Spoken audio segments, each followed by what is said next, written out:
Assalamualaikum warahmatullahi wabarakatuh.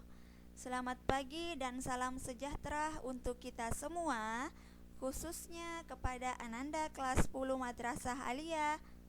Hari ini kita akan belajar mata pelajaran fikih. Kita masih belajar bab 1, yaitu bab fikih dan perkembangannya. Sekarang Ibu tanya, pelajaran minggu lalu itu apa ya? Apa masih ada yang ingat? Nah, minggu lalu kita telah belajar materi periodisasi perkembangan ilmu fikih. Nah, hari ini kita akan belajar tentang materi ibadah dan karakteristiknya sebelum kita melangkah ke bab 2, yaitu belajar materi penyelenggaraan jenazah. Sekarang, apa itu ibadah? Ada yang tahu apa itu ibadah?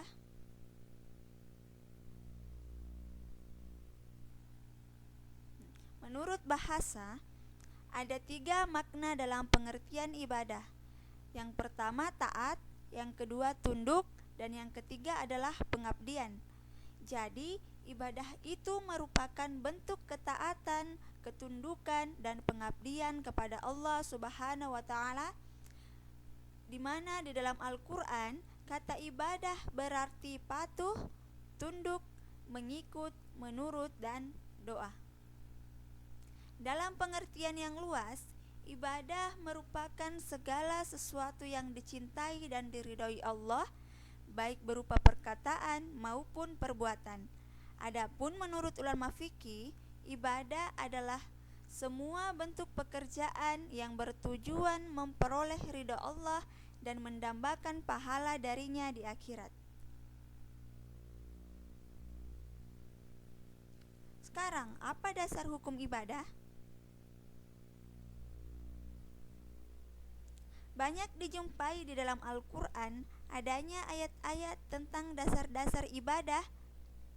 Salah satunya atau salah duanya, yang pertama ada Quran Surah As-Sariyat surah ke-51 ayat 56 yang artinya, dan aku tidak menciptakan jin dan manusia melainkan supaya mereka mengabdi kepadaku.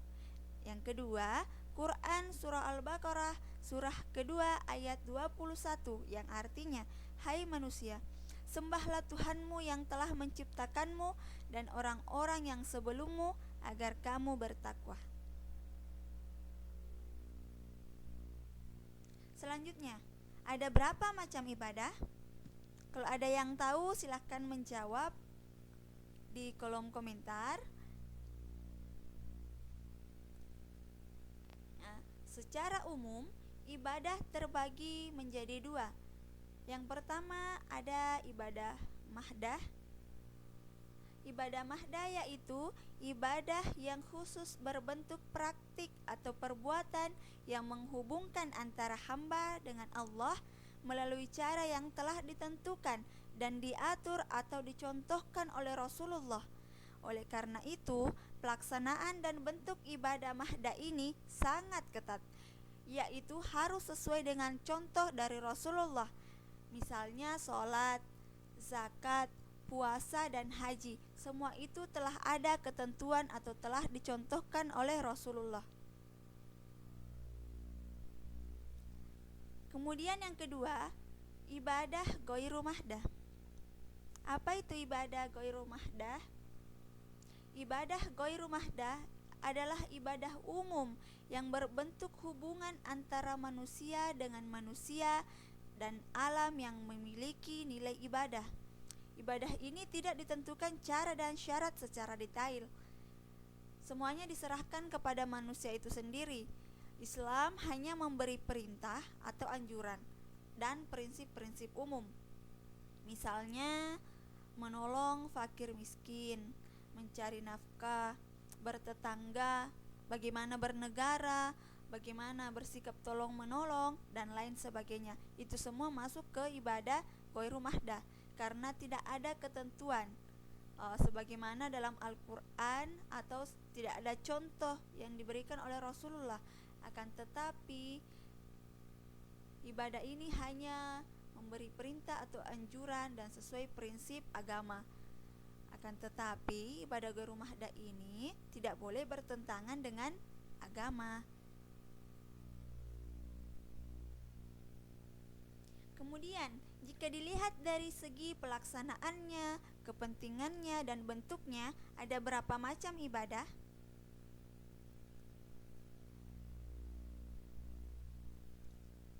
Yang pertama, dari segi pelaksanaannya.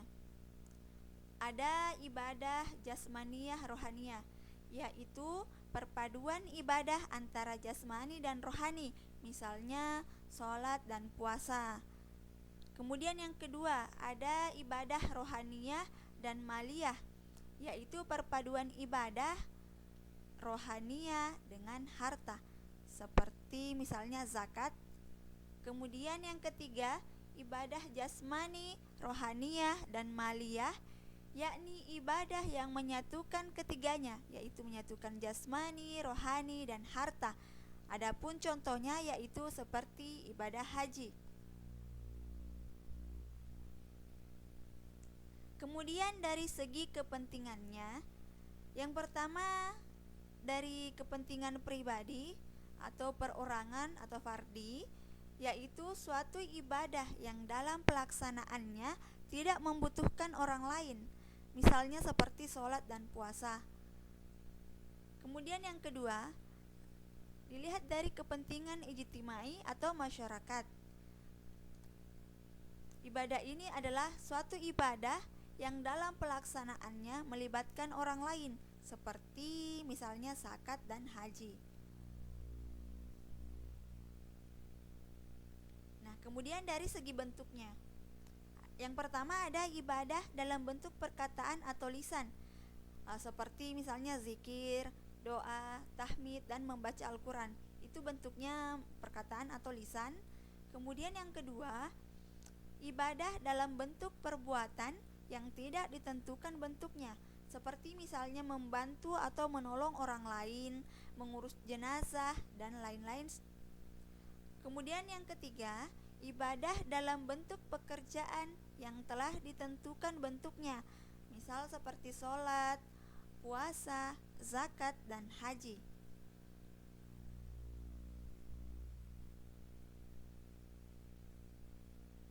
Nah, yang keempat, ibadah yang tata cara pelaksanaannya berbentuk menahan diri, seperti puasa, i'tikaf, dan ihram. Kemudian yang kelima atau yang terakhir, yaitu ibadah yang berbentuk menggugurkan hak, seperti memaafkan orang yang telah melakukan kesalahan terhadap dirinya dan membebaskan seseorang yang berutang kepadanya.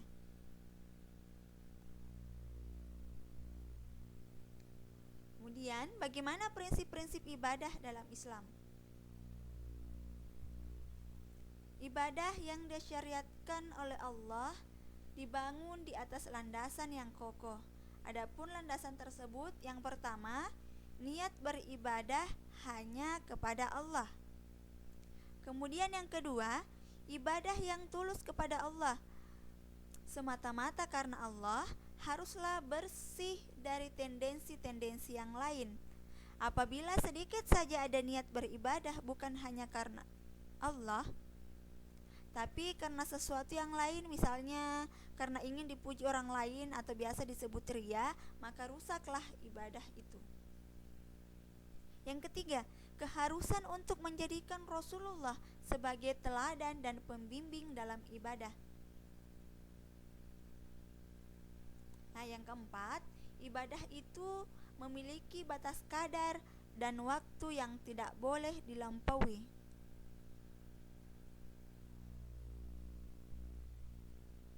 Kemudian yang kelima, yaitu keharusan menjadikan ibadah dibangun di atas kecintaan, ketundukan, ketakutan, dan pengharapan hanya kepada Allah Subhanahu wa Ta'ala.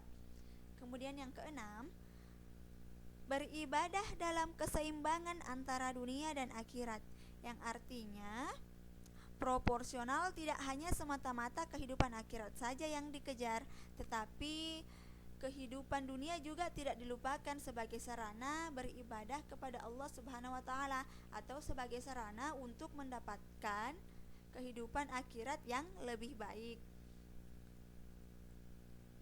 Selanjutnya, ibadah tidaklah gugur kewajibannya pada manusia sejak balik dalam keadaan berakal sampai dia meninggal dunia.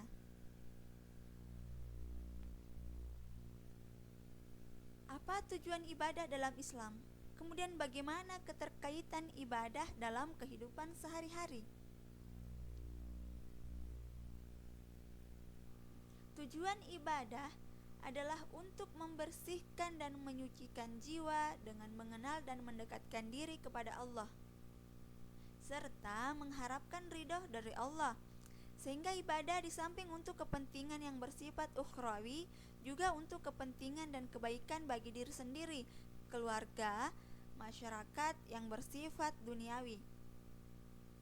Kemudian bagaimana keterkaitan ibadah dalam kehidupan sehari-hari? Keterkaitannya yaitu di mana ibadah dalam Islam menempati posisi yang paling utama dan menjadi titik sentral seluruh aktivitas manusia, sehingga apa saja yang dilakukan oleh manusia bisa bernilai ibadah, namun tergantung pada niatnya masing-masing. Jadi tidak boleh salah, niatnya harus diluruskan. Maka dapat dikatakan pula bahwa aktivitas manusia dapat bernilai ganda, yaitu bernilai material dan bernilai spiritual. Nah, kepada ananda sekalian, apabila ada pertanyaan, silahkan bertanya di grup belajar atau silahkan bertanya langsung kepada guru yang membawakan mata pelajaran. Sampai jumpa. Sampai di sini pertemuan kita pada hari ini, dan terima kasih atas waktunya. Kita berjumpa pada pertemuan berikutnya. Assalamualaikum warahmatullahi wabarakatuh.